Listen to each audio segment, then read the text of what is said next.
Olá, sejam todos bem-vindos e bem-vindas ao episódio número 44 da temporada 6 do Ambicast, o meio ambiente em nosso meio. E o tema escolhido foi Plano Diretor, o planejamento das cidades. Mas o que seria um plano diretor?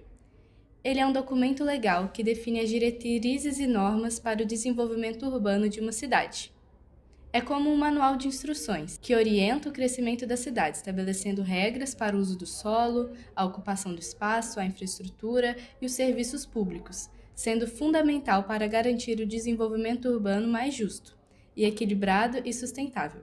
Além disso, o plano diretor assegura o acesso igualitário aos benefícios da urbanização, como moradia adequada, transporte eficiente e espaços públicos de qualidade.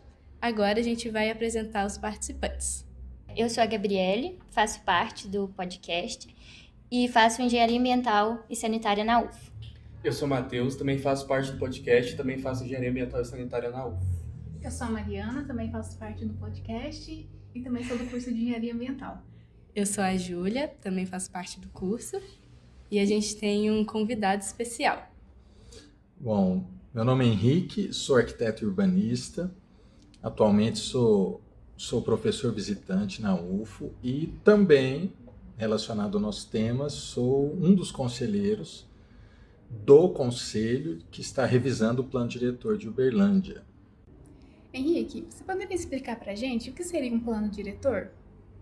Bom, na introdução do podcast vocês já trouxeram uma boa síntese, uma resposta bem curta e objetiva do que é o plano diretor, né? E eu vou destrinchar um pouquinho mais isso. É importante dizer que o plano diretor, essa expressão já foi utilizada no passado para se referir a planos urbanísticos ligeiramente diferente do que ela é usada hoje no Brasil. Nós temos dentro do urbanismo, que é uma área correlata à arquitetura, uma área de estudo que é chamada de planejamento territorial. E o planejamento territorial ele surge no século XIX como uma resposta aos problemas que as cidades industriais estavam passando ali na Inglaterra primeiro, depois em outros países.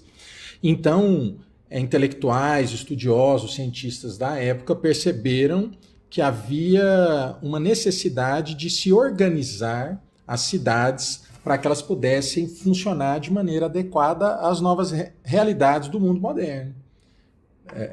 Coisa que no passado havia muito menos pressão, porque a população das cidades era menor, o crescimento era mais lento, e com a Revolução Industrial isso tudo se acelera e a gente começa a ter grandes problemas de transporte, de mobilidade, de habitação, de saneamento. Então se desenvolvem, alguns pensadores começam a desenvolver técnicas para como cientificamente a gente poderia organizar o sistema urbano para o seu melhor funcionamento. E aí, no contexto, então, dessa disciplina, que é o planejamento territorial, que começou-se a pensar planos de desenvolvimento de cidades, ou regiões até. Então, isso vem em fins, meados e fins do século XIX, e isso chega até nós hoje. E no Brasil, a gente teve vários momentos de planejamento. A gente teve uma etapa, por exemplo, nesse período, um pouquinho depois dele, nas primeiras décadas do século XX, que os planos no país eram planos geralmente sanitaristas, né? A gente teve o Saturnino de Brito, que foi um engenheiro sanitarista importantíssimo, né? Fez projetos em todos os lugares do país, quase, e de embelezamento das áreas centrais, criando praças, jardinadas e tudo mais. Mas à medida que as cidades brasileiras foram crescendo e os problemas foram se agravando, começou-se a trabalhar, a trazer essas novas ideias, essa visão mais científica e abrangente do planejamento, para tentar contornar os nossos problemas, mitigar, alguns desses problemas que as nossas grandes cidades estavam passando. E aí, chegando até nós hoje, na virada do século XX para o XXI, nós tivemos a criação de uma lei federal chamada Estatuto da Cidade, que ela vai determinar que as cidades brasileiras deveriam fazer planos diretores, inclusive cidades com mais de 20 mil habitantes. e que ou menos de 20 mil habitantes, mas que fossem turísticas ou com alguma atividade mais agressiva ao meio ambiente, como mineração, ou tivesse uma barragem de uma hidrelétrica, essas cidades seriam obrigadas a realizar, ou esses municípios, melhor dizendo, seriam obrigados a realizar planos diretores, né? E o que esse plano diretor faz? Como vocês colocaram no começo, é um instrumento de planejamento que vira uma lei naquele municipal e é a principal lei dentro daquele município para organizar as funções urbanas, de maneira, obviamente, a atingir alguns objetivos, dentre eles a ideia de que nós tenhamos cidades sustentáveis, que sejam economicamente viáveis, ambientalmente equilibradas e socialmente justas.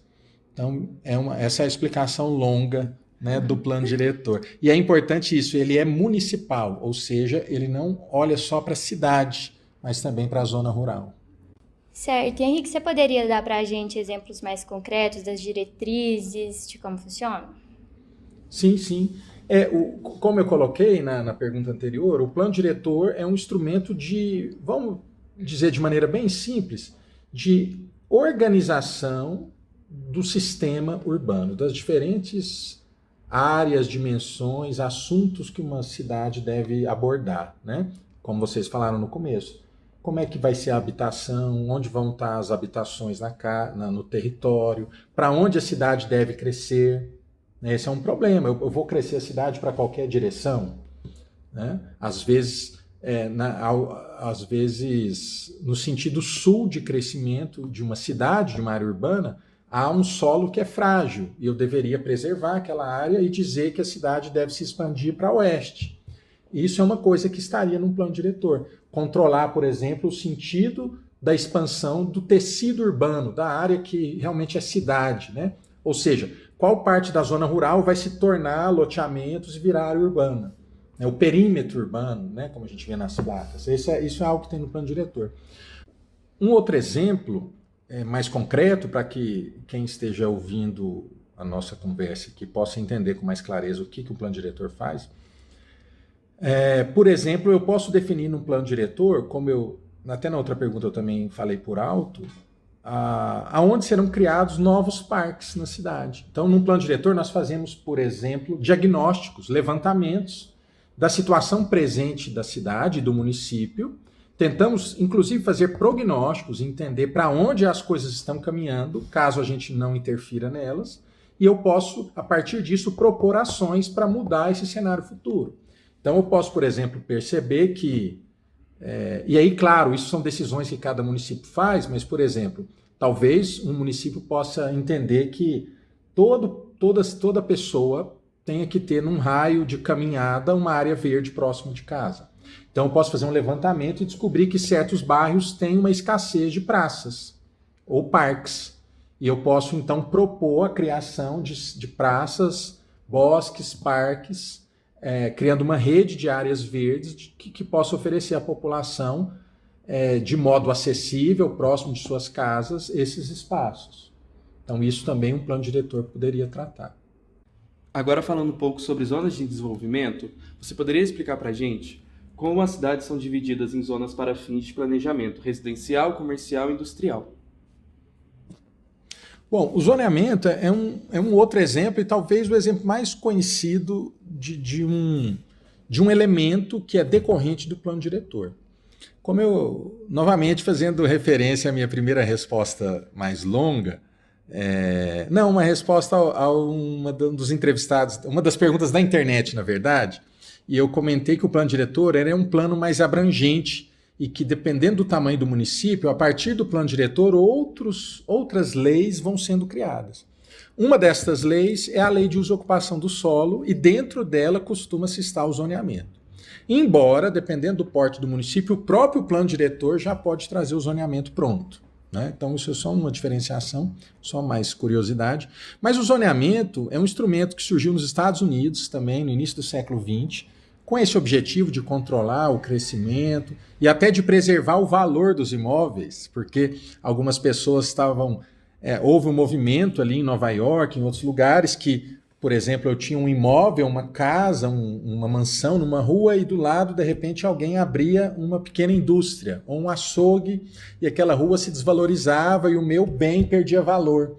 Então, o zoneamento surge não só para controlar problemas, tentar solucionar, organizar o espaço do ponto de vista ambiental e dos transportes, mas também até buscando equilibrar os diferentes interesses particulares que as pessoas têm em uma cidade.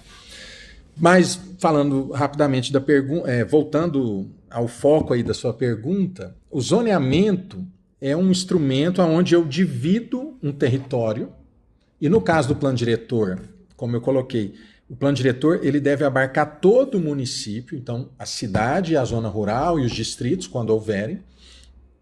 E aí, geralmente, no Brasil, nós fazemos um macrozoneamento, que é a divisão do território municipal em diferentes zonas, de acordo com a vocação delas.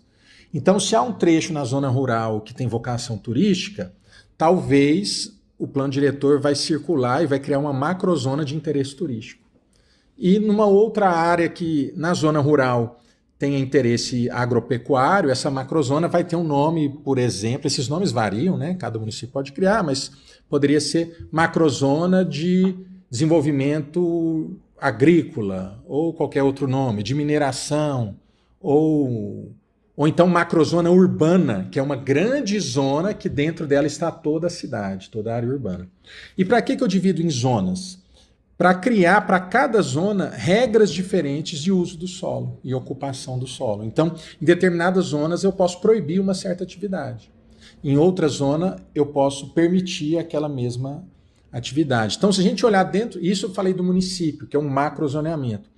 Mas quando eu olho para a cidade, para a macrozona urbana, ela também é dividida em zonas urbanas. E aí, como você colocou na pergunta, tradicionalmente, muitas cidades são divididas em zona residencial, zona comercial, zona industrial, né? Com o objetivo de separar algumas funções. Então, geralmente, por exemplo, em uma zona urbana, você pega um pedaço da cidade, geralmente os bairros tradicionais, e ali vão ser zonas residenciais, onde alguns usos vão ser proibidos. Então, talvez, com certeza nessas zonas, atividades industriais de médio e grande porte vão ser proibidos. E talvez elas só vão ser permitidas na zona industrial. E aí, aonde eu coloco essas zonas? Eu tenho que analisar o território, ver onde é mais adequado cada coisa ocorrer, né? E aí, uma curiosidade, né?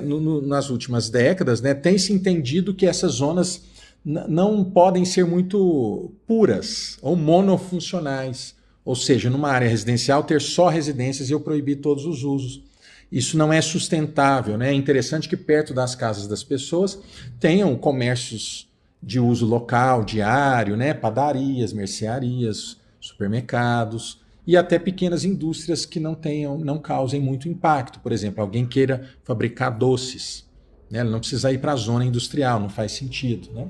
Então, o zoneamento tem essa característica de controlar os usos e também a ocupação do solo, ou seja, quando eu falo de ocupação, eu falo das construções. Então, as zonas também vão ter regras para como se ocupa o solo. Por exemplo, a altura máxima dos edifícios, a quantidade de área do terreno que uma construção possa ocupar, né? Isso também é controlado pelo zoneamento. E Henrique, como funciona o processo de elaboração e de revisão do plano diretor? Ótima pergunta. O plano diretor, esses grandes planos abrangentes que buscam organizar um município inteiro, uma cidade inteira, no passado, ao longo do século XX, entendia-se, dentro do urbanismo, que era papel dos técnicos, dos engenheiros, dos geógrafos, dos arquitetos, fazerem o plano, porque se olhava para o plano como sendo um objeto apenas técnico. Porém, nas últimas décadas, aí, pelo menos da segunda metade do século, o último quartel do século XX, houve uma mudança de perspectiva sobre o que é um plano, diretor no caso, e quem deveria ser responsável por sua elaboração. E qual foi essa mudança? Percebeu-se que um plano diretor não é só técnico, ele é também político. E o que eu quero dizer por ele ser político? Não que ele envolve partidos e ideologias políticas, não nesse sentido da política dos representantes políticos, mas político na acepção original da palavra, com P maiúsculo, que é as escolhas de uma determinada sociedade sobre o seu futuro. Então, há decisões que não são técnicas. Por exemplo, se eu quero que as classes sociais vivam de maneiras separadas dentro da cidade ou próximas, não há nada técnico, não há argumento técnico da engenharia, por exemplo, que diga, por causa da lei da hidráulica, a classe média tem que morar aqui e a classe mais rica tem que morar ali. Isso é uma decisão política, quer dizer, uma decisão das pessoas, de uma sociedade. Então, entendeu-se que o plano nunca é só técnico, mas também nunca é só político, né? E por ele ter essa dimensão política, os planos diretores do Brasil, por exigência do Estatuto da Cidade, que é aquela lei federal que eu mencionei, eles devem envolver a sociedade no processo de elaboração, de criação de um plano. Então, quando uma cidade vai criar o seu plano diretor pela primeira vez, tem que haver no grupo que vai participar da elaboração desse plano, tem que haver técnicos e tem que haver representantes da sociedade civil organizada. Então, por exemplo, eu, como foi colocado no início aqui do nosso podcast, eu sou um membro do conselho que atualmente está revisando o plano diretor do município de Uberlândia, e eu estou ali como conselheiro, como representante do Instituto de Arquitetos do Brasil. Além de mim, há ali também representantes do Sinduscom, do CREA, do CAU, que é o Conselho de Arquitetos, da UFO, das universidades e faculdades privadas de Uberlândia, de ONGs ligadas a movimentos populares, de Associação dos Loteadores de Uberlândia. Então, vários representantes de diferentes segmentos da sociedade estão presentes. Também dentro desse conselho estão os funcionários da prefeitura. Então, no Brasil, a gente tem o conselho é dividido ao meio. Você tem a metade de conselheiros da prefeitura e a metade da sociedade. E você tem uma equipe técnica que está coordenando tudo isso, que pode ser uma equipe da prefeitura ou contratada, né? No processo atual em Uberlândia, que eu usei de exemplo, é uma equipe de fora contratada, uma empresa, né, um consórcio de empresas que ganhou essa licitação para coordenar todo o processo, né, técnica. Além disso, o Estatuto da Cidade não só exige que tem que haver esse conselho de representantes, mas também há a participação direta das pessoas em alguns momentos, que são as audiências públicas. Então, são feitas geralmente audiências em bairros e setores, e uma ou mais de uma audiências gerais, onde qualquer cidadão pode participar e ter voz, e propor, e questionar e tudo mais. Então, no Brasil, há uma característica que o Estatuto da Cidade coloca, que os nossos planos diretores devam ter participação popular ou gestão, ou que está dentro de um conceito maior, que é chamado de governabilidade, também um conceito correlato, é o da gestão democrática da cidade, né? É muito importante saber como funciona esse processo, mas com o passar do tempo as coisas vão mudando, né? A gente queria saber como que funciona a revisão do plano diretor. Uhum. Legal. Por lei, o Estatuto da Cidade dá um prazo de até 10 anos no Brasil para que um plano diretor vigente seja revisto ou revisado. E como você mesma colocou na pergunta, a vida é dinâmica, as cidades mudam, e cada vez mudam com mais rapidez, né? Então, mesmo desde a origem dos primeiros planos diretores, da teoria de planejamento, percebeu-se a necessidade que os planos que eles deveriam ser revisados de tempos em tempos para sempre se adequar às novidades, às mudanças, aos imprevistos. Então, às vezes, se entendia que as coisas iam acontecer de um determinado modo e talvez uma catástrofe ou mesmo uma inovação tecnológica pode ter mudado o cenário, pode mudar o cenário de uma cidade, do mundo. Então, por exemplo, hoje, se a gente pensar nos dias atuais, hoje a gente não consegue mais pensar transporte público sem pensar os serviços por aplicativo, né? Porque eles têm impactado o uso do transporte público. Então, o antigo raciocínio automóvel particular, meu, versus transporte público, ele não mais funciona porque uma nova variável entrou em cena que, de uma maneira muito rápida e agressiva, tem impactado o uso do transporte público, pelo menos no Brasil, que eu conheço um pouco mais os dados. Então, no Brasil, né, você tem esse período de tempo de 10 anos como limite para que os planos sejam revistos, né, para que eles possam sempre estar alinhados, atualizados com a realidade para a qual foram pensados. E essas mudanças a gente consegue ver aqui na cidade de Uberlândia, na Zona Sul, não é mesmo? O caso da Zona Sul é interessante. Primeira coisa que é interessante na Zona Sul é que Uberlândia não tem Zona Sul oficialmente, né? A cidade e todo mundo fala Zona Sul, né? E quando fala Zona Sul, se quer referir a um pequeno pedaço do setor sul, que é o nome oficial, que contempla apenas bairros com maior valor da terra, imóveis mais valorizados, com famílias de renda maior morando ali. E eu acho legal isso do Zona Sul, porque em algumas outras cidades existe sim a Zona Sul, né? O Rio de Janeiro, São Paulo, e nessas grandes cidades, simbolicamente, né, em todo o Brasil, talvez por conta de novelas, de televisão, né, todo mundo localiza ali a elite dessas cidades, né, vivendo nesses lugares. E eu acho legal que isso veio, a meu ver, isso veio dos corretores de imóveis, né, veio da publicidade aqui de Uberlândia, de chamar ali de Zona Sul. Mas Uberlândia, no planejamento da cidade, além do zoneamento, mas o zoneamento, como eu comentei, é zona residencial, zona comercial, não tem zona norte, sul, leste, oeste em Uberlândia. Nós temos o setor norte, sul, leste, oeste, né? E o setor sul, ele não é restrito só a esse trecho, né, de alta renda, mas ele engloba também shopping park e outro, até o Pampulha, Lagoinha, Vigilato, até a João Naves, aqui perto de nós. O setor sul vai até o outro lado da João Naves, né? Quando atravessa para cá é setor leste, onde nós estamos aqui na UFO. Então, o caso do setor sul é um caso interessante, porque até então ele vinha, o mercado imobiliário olhava para ele como lugar de empreendimentos, essa zona sul, que é esse pequeno recorte do setor sul.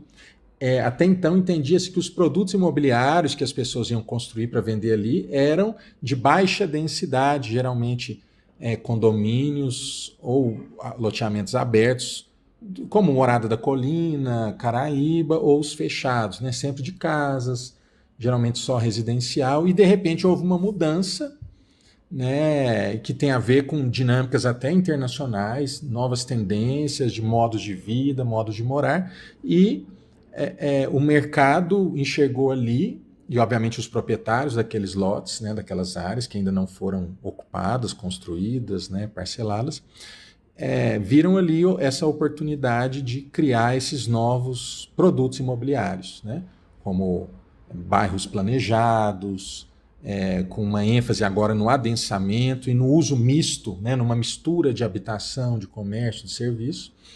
E se de um lado há um interesse do mercado, e a gente pode entender pontos positivos nisso, isso tem que ser... há um desejo, isso já apareceu dentro do conselho para nós aqui em Uberlândia, de mudar o zoneamento de toda aquela região para que esse tipo de empreendimento mais denso, quando eu falo denso, de prédios, né, mais famílias morando por hectare, sejam permitidos em grandes áreas ali que ainda estão vazias, né? E se por um lado, como eu disse, isso pode ser vantajoso em muitos sentidos, por outro lado, há um risco de a gente ter problemas de congestão ali, né? De trânsito. A gente, infelizmente, ainda tem uma realidade em Uberlândia e no Brasil que o transporte coletivo, o transporte de massas é muito subutilizado e precário, né? Diferente de alguns países, por exemplo, na Europa, onde as pessoas quase não usam seus automóveis dentro das cidades, a gente pode adensar mais as cidades, né? Agora, as nossas cidades, elas são ainda muito dependentes dos automóveis, né? Então, um grande risco desse excesso de adensamento ali na, entre aspas, Zona Sul, é o impacto que isso vai causar na mobilidade urbana, nos bairros vizinhos, né? Então é um ponto... E é legal que isso faz parte do plano diretor, não estou dizendo que isso é bom ou ruim, mas essa é a vida, né? O plano diretor, ele é um acordo teoricamente, quando ele é feito, ele foi resultado de debates, de negociações, de conciliações de diferentes visões e interesses, né? Colocando agora em pauta os desafios ambientais, a gente gostaria, professor Henrique, que você explicasse para a gente como que funcionam as áreas verdes, a proteção ambiental e como que é conciliar o crescimento urbano com a sustentabilidade.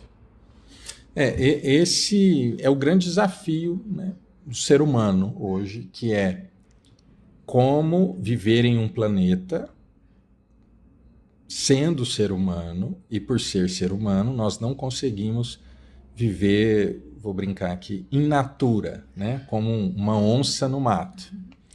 O ser humano, ele precisa modificar o ambiente para ele sobreviver ali. Então, como fazer isso? E se a gente pensar que desde a virada do século, pela primeira vez na história da humanidade, mais da metade da população vive em centros urbanos, e nas próximas décadas isso só tende a aumentar, cidades sustentáveis hoje é sinônimo de sobrevivência, porque é um modo de vida urbano. Não sei se vocês sabem, mas eu até em sala de aula faço essa brincadeira com os alunos, né? Eu pergunto, quando foi que mais da metade da população passou a viver em cidades? E geralmente quase ninguém acerta, todo mundo coloca no passado. Eu falo, foi em 2001, foi muito recente, quando passou de 50% para 51% dos seres humanos vivendo em cidades. 49% continua no campo. E hoje está em 55%, mais ou menos. Então a gente se tornou um planeta urbano faz pouco tempo. E outra pergunta que eu faço, geralmente ninguém acerta, e eu também acho que eu não acertaria se eu não soubesse o dado, eu pergunto qual o percentual do território do planeta, da terra seca só, descontando os oceanos, que as cidades ocupam. E as cidades ocupam apenas 2% da terra seca dos planetas. Se você juntasse todas as cidades em uma só, daria uma cidade talvez um pouco menor que Minas Gerais, toda a população do mundo. Porém, o modo de vida urbano consome 80% dos recursos naturais que o homem extrai da natureza, ou seja, o modo de vida rural é responsável pelos outros 20% e, consequentemente, as cidades produzem 80% dos resíduos, do lixo. Então, o desafio é muito menos a área que a cidade ocupa, mas o modo como elas funcionam. A sociedade do consumo, né? E coisas assim. Então, o plano diretor, ele sozinho não vai resolver esse problema, mas ele tem o seu papel, né? Por exemplo, das áreas verdes, ele pode, como eu comentei já no início, nos Reels, né? Numa das respostas que vão para os Reels aí, que me perguntaram sobre essas áreas verdes, existem leis federais e eventualmente estaduais que já criam certas áreas de preservação, porém o plano diretor tem autonomia para criar outras, né, estabelecer como, no exemplo que eu dei anteriormente, as áreas verdes são distribuídas no município e na cidade. Então, cabe ao plano diretor ir sempre além, a meu ver, do que a lei federal coloca, que seria um mínimo, que é preservar a mata ciliar, preservar áreas de recarga, áreas de encosta, né, e coisas nascentes. Então, é interessante que o plano diretor seja mais ousado e trabalhe conceitos contemporâneos, como, por exemplo, o de biofilia, né, que vem do grego, né, o afeto, o amor, a vida, né, que se traduz, pelo menos na nossa área da arquitetura e do urbanismo, com uma presença maior da natureza, da vegetação, nas residências, nas ruas, nos bairros, nas cidades, né? Então, são maneiras que o plano diretor pode contribuir para uma relação mais adequada entre o homem e o planeta. O plano diretor, apesar de ser a principal lei de planejamento territorial na escala do município, ele... tradicionalmente, infelizmente, em nosso país, ele não tem surtido muito efeito na maioria dos casos, porque é necessário não apenas um texto bem escrito, e geralmente eles são bem escritos, mas é necessária uma vontade política e uma estrutura administrativa que seja voltada para o planejamento urbano, para o urbanismo. Geralmente a gente tem mais sucesso quando se fala de planejamento territorial em cidades que têm uma estrutura mais robusta de técnicos de prefeitura, de órgãos de públicos, ou até privados, em alguns casos, voltados e dedicados ao planejamento. O que eu quero dizer com isso? Um exemplo tradicional, já conhecido em Uberlândia, é o de Curitiba. Curitiba é uma cidade modelo, é um exemplo. Uberlândia, inclusive, desde os anos 90, tenta seguir um pouco alguns caminhos, né, de Curitiba. Por exemplo, o nosso BRT, né, os corredores de ônibus, é uma invenção curitibana, né, que fez Curitiba ser conhecida no mundo, inclusive, por causa disso. Mas por que Curitiba tem sucesso? Não é porque fez um bom plano diretor, é porque Curitiba, há algumas décadas, possui um órgão de pesquisa e planejamento territorial para o município de Curitiba, que é o IPUC, Instituto de Planejamento e Pesquisa Urbano, Pesquisa e Planejamento Urbano de Curitiba, e é com 2 P's, IPUC. Então, o que é o IPUC? Se a gente vem em Uberlândia na Secretaria de Planejamento Urbano, que nós temos essa secretaria, o trabalho dessa secretaria diário é basicamente aprovar projetos. Aprovar projetos de arquitetura, projetos de urbanismo.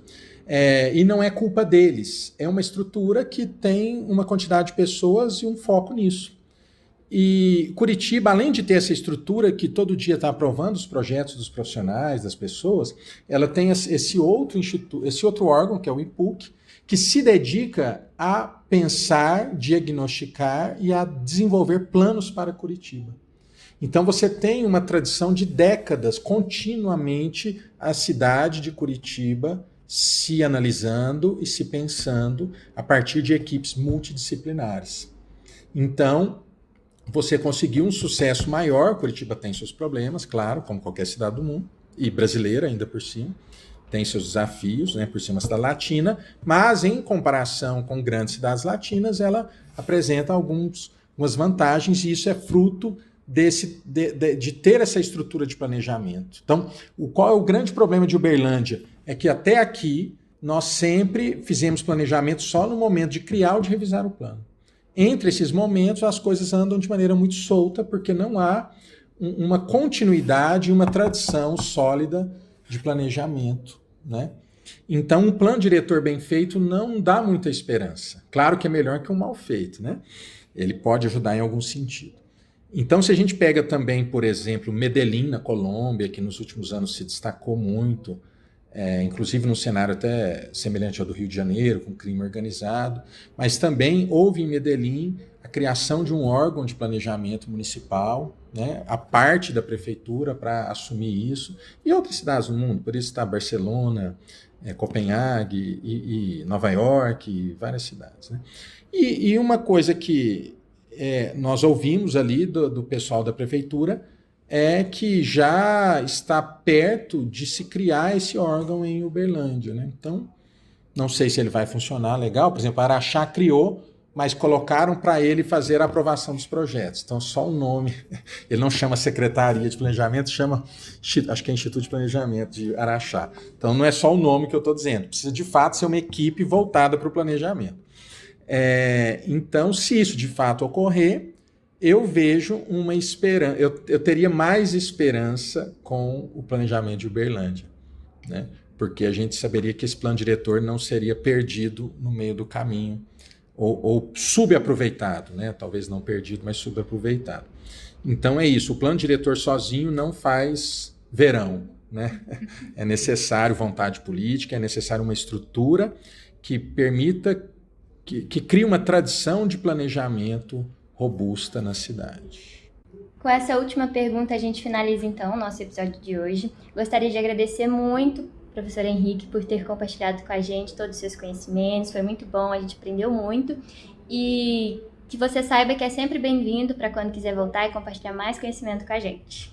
Eu que agradeço o convite, né? Foi um privilégio estar com vocês, conhecer um pouco mais do curso, né, de engenharia ambiental e sanitária agora, né? E, sobretudo, de poder contribuir com o podcast, que é uma ferramenta, um canal muito popular no bom sentido, né? Consegue alcançar muitas pessoas e nós precisamos, em nossa cidade, em nosso país, de que mais e mais pessoas conheçam também sobre planejamento urbano, porque isso afeta diretamente a vida delas, né? E muito obrigado e parabéns pela iniciativa. Agradecemos todos que escutaram até aqui e fiquem ligados nos nossos próximos episódios. Até mais.